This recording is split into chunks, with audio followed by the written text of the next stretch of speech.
أهلا بيكم من تاني في قناة Mental Health. النهاردة هنتكلم عن الاكتئاب، الفهم الكامل من الجذور إلى العلاج. قصة واقعية بتحصل تقريبا مع أغلب المصابين بالاكتئاب. شخص بيصحى كل يوم الصبح مش قادر يقوم من السرير، فقد شغفه بالحياة، بدأ ينعزل عن الناس حتى أقربهم، وكل ما حد يسأله مالك كان بيرد بكلمة واحدة: تعبان، بس مش عارف من إيه. هل القصة دي مألوفة؟ ممكن تكون قصتك أو قصة حد قريب منك، أو مجرد شعور مر عليك في فترة معينة.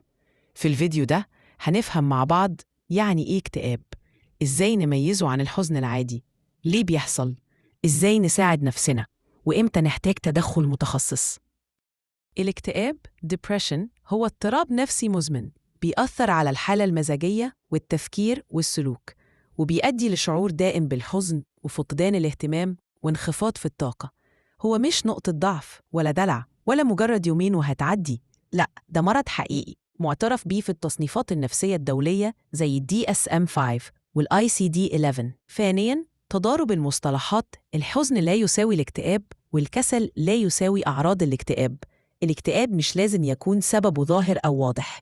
الفرق بين الحزن والاكتئاب: الحزن هو رد فعل طبيعي ومؤقت تجاه مواقف حياتية صعبة، زي فقدان شخص عزيز، الفشل في تجربة معينة، أو خيبة أمل.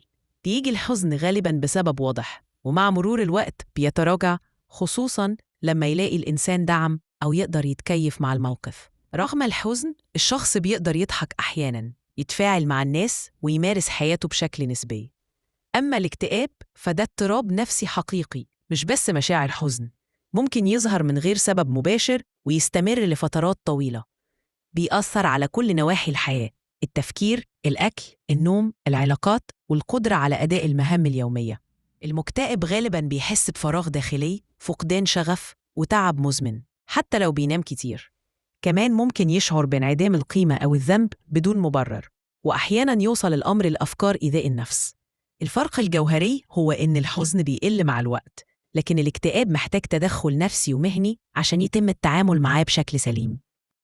رابعاً، الأعراض النفسية والجسدية والاجتماعية للاكتئاب.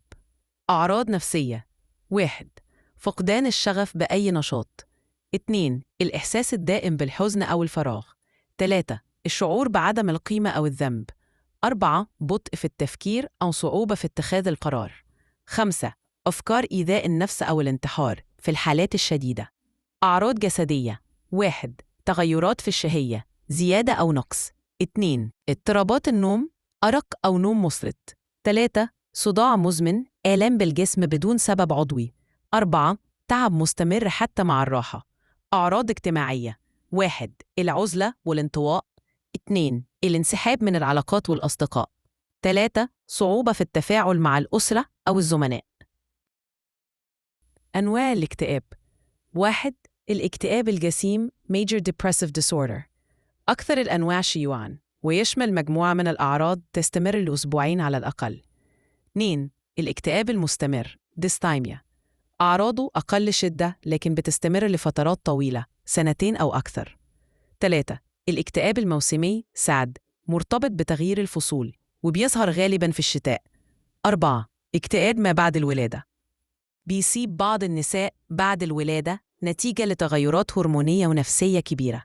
5. الاكتئاب المصاحب لاضطراب ثنائي القطب، بيظهر في فترات انخفاض المزاج عند مرضى ثنائي القطب. 6. الأسباب: بيولوجية، نفسية، اجتماعية. أسباب بيولوجية: خلل في الناقلات العصبية زي السيروتونين والدوبامين. عوامل وراثية: وجود تاريخ عائلي، تغيرات في كيمياء المخ والبنية العصبية.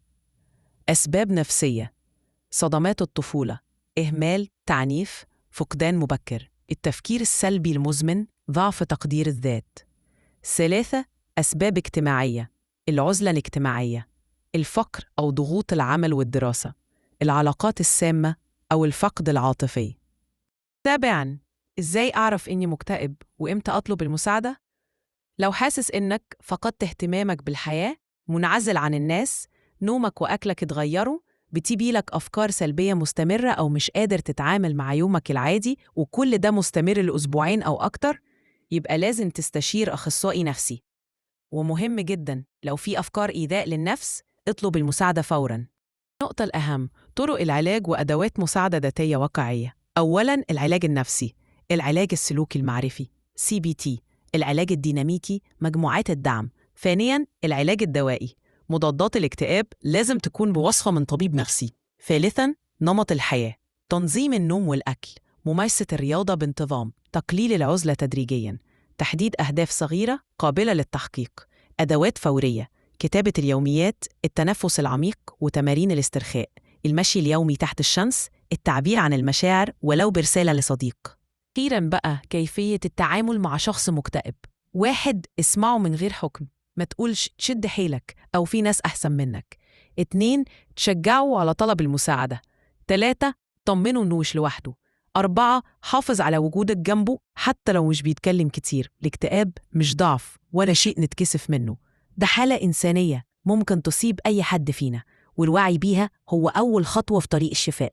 ساعد نفسك وساعد اللي حواليك، وافتكر دايماً إنك مش لوحدك. كانت معكم عهد، متخصصة في الصحة النفسية. شكراً إنك كملت معايا للآخر، ده لوحده خطوة قوية ناحية الوعي. لو الكلام لمسك شاركه، يمكن يساعد حد تاني كمان. تابعني لأن كل مرة هناخد خطوة أعمق ونخرج منها أقوى. أشوفكم في فيديو جديد.